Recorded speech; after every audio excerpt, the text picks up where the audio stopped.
పెళ్ళైనా పండగైనా వేడుక ఏదైనా పట్టుచీరల ప్రత్యేక వేదిక వారాహి సిల్క్స్.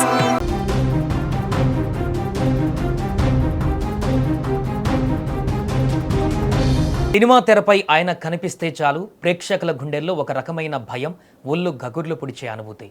ఒక్క చూపుతో తన గంభీరమైన గొంతుతో ప్రతి నాయకత్వానికి ఒక కొత్త అర్థాన్ని ఇచ్చిన మహానటుడు ప్రదీప్ రావత్. హిందీ నుంచి తెలుగు, తమిళం, కన్నడ వరకు దాదాపు అన్ని భాషలలో తనదైన ముద్ర వేసిన ఈ ప్రముఖ నటుడు ఇక లేరనే వార్త చలనచిత్ర రంగాన్ని తీవ్ర దిగ్భ్రాంతికి గురిచేసింది. ఆయన ఆకస్మిక మృతి పట్ల సినీ ప్రముఖులు, అభిమానులు కన్నీటి వీడుకోలు పలుకుతున్నారు. ప్రదీప్ రావత్ మృతి పట్ల ఆంధ్రప్రదేశ్ ఉప ముఖ్యమంత్రి, జనసేన అధినేత శ్రీ పవన్ కళ్యాణ్ గారు కూడా తీవ్ర సంతాపాన్ని ప్రకటించారు.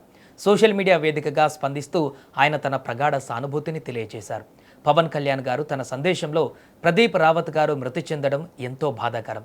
ఆయన ఆత్మకు శాంతి చేకూరాలని భగవంతుణ్ణి ప్రార్థిస్తున్నాను. హిందీతో పాటు తెలుగు, తమిళ, కన్నడ భాషలలో ప్రతి నాయకుడిగాను విభిన్నమైన పాత్రలతో ప్రేక్షకులను మెప్పించిన అద్భుత నటుడు ఆయన.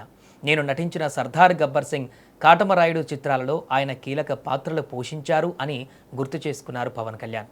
అంతేకాకుండా బహుభాషా నటుడిగా ప్రదీప్ రావత్ చూపించిన అంకితభావం, ఆయన సినీ ప్రయాణం ఎప్పటికీ స్మరణీయమని కొనియాడారు.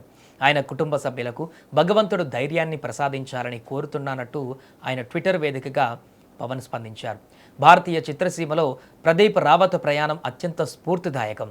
బాలీవుడ్ ఐకానిక్ సినిమా లగాన్లో డేవాగా కనిపించి ప్రశంసలు అందుకున్న ఆయన తెలుగులో రాజమౌళి దర్శకత్వంలో వచ్చిన సై సినిమాతో టాలీవుడ్లోకి పరిచయం అయ్యారు. ఆ సినిమాలో ఆయన పోషించిన భిక్షు యాదవ్ పాత్ర తెలుగు ప్రేక్షకుల మనసులలో శాశ్వతంగా నిలిచిపోయింది. విలన్ అంటే ఇలాగే ఉండాలి అనిపించేలా ఆ పాత్రను ఆయన పండించారు. ఆ తర్వాత గజనీలో టైటిల్ రోల్ పోషించి దేశవ్యాప్తంగా గుర్తింపు తెచ్చుకున్నారు. విలన్గానే కాకుండా కామెడీ టచ్ ఉన్నటువంటి విభిన్నమైనటువంటి పాత్రల్లోనూ మెప్పించగల సమర్థుడు ప్రదీప్ రావత్. ఇక తెరపైన ఎంత భయంకరమైన విలన్గా కనిపించినా నిజ జీవితంలో మాత్రం ఆయన ఎంతో నిరాడంబరుడు, సౌమ్యుడు. సెట్స్లో ప్రతి ఒక్కరిని నవ్విస్తూ తోటి నటులకు ఎంతో గౌరవం ఇచ్చే వ్యక్తిత్వం ఆయనది. ఒకవైపు నాయక పాత్రలు ఎంత ముఖ్యమో వారిని ఎలివేట్ చేసే ప్రతి నాయక పాత్రలు కూడా అంతే ముఖ్యం. అటువంటి ప్రతి నాయకత్వానికి ఒక కొత్త బెంచ్ మార్క్ సెట్ చేసిన ప్రదీప్ రావత్ గారి స్థానాన్ని భర్తీ చేయడం చాలా కష్టం. ఆయన భౌతికంగా మన మధ్య లేకపోయినా ఆయన పోషించిన పాత్రల ద్వారా, ఆయన నటన ద్వారా ప్రేక్షకుల హృదయాలలో ఎప్పటికీ జీవించే ఉంటారు.